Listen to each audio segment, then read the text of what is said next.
క్రీస్తునందున్న ప్రియులకు ప్రేమతో వందనాలు తెలియజేస్తున్నాను.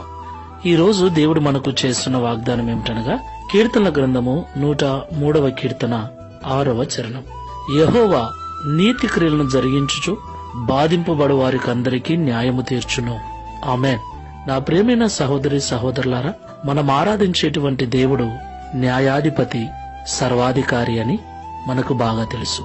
నా ప్రియమైన సహోదరి సహోదరులారా, మనకు బాగా తెలుసు ఈ లోకంలో చెడ్డవారి కంటే మంచివారే ఎక్కువ కష్టపడుతున్నారు.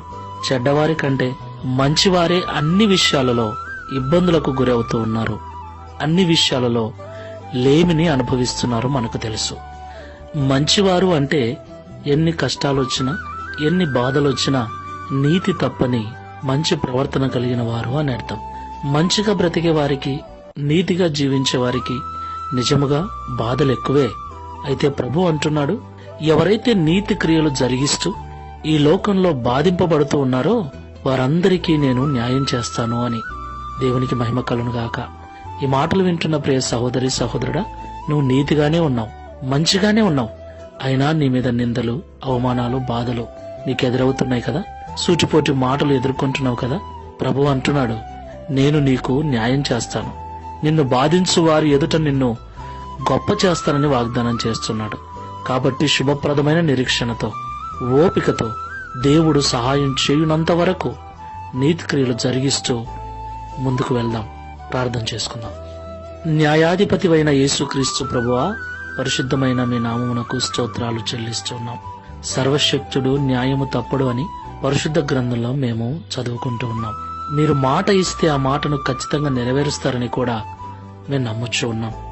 అవును తండ్రి, ఈ లోకంలో మేము ఎంత మంచిగా ఉండాలనుకుంటున్నామో, ఎంత నీతిగా బ్రతకాలనుకుంటున్నామో అన్ని బాధలు ఎదురవుతూ ఉన్నాయి, అన్ని నిందలు ఎదురవుతున్నాయి.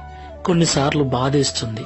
అడ్డమైన పనులన్నీ చేస్తూ, నోటికొచ్చిన బూతులు మాట్లాడుతూ, క్రమము లేని అక్రమమైన బ్రతుకుల్లో బ్రతుకుతూ, ఏమాత్రము నీతి లేని జీవితాలు జీవిస్తున్న వారే మంచి హోదాలో ఉండటం చూస్తూ ఉన్నాం.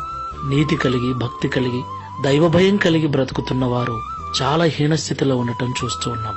ఏది ఏమైనప్పటికీ నీతి క్రియలు జరిగిస్తూ ఒకవేళ బాధను అనుభవిస్తూ ఉంటే వారికి నేను న్యాయం చేస్తానని ఈ ఉదయకాల సమయంలో మాతో మాట్లాడినందుకు స్తోత్రాలు.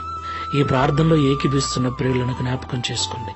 ఇంటిలోను, సంఘములోను, సమాజంలోను, ఉద్యోగం చేసే చోట, వ్యాపారం చేసే చోట నీతిగా ఉంటూ, యథార్థంగా ఉంటూ, మంచి ప్రవర్తన కలిగి నడుచుకుంటున్నా కూడా బాధలు, నిందలు, అవమానాలు, అపనిందలు కలిగి ఇబ్బందిని అనుభవిస్తూ ఉంటే వారిని జ్ఞాపకం చేసుకోండి.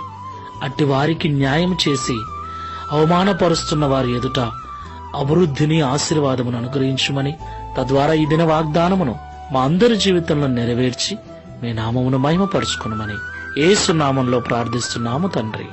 Amen. Praise the Lord. God bless you.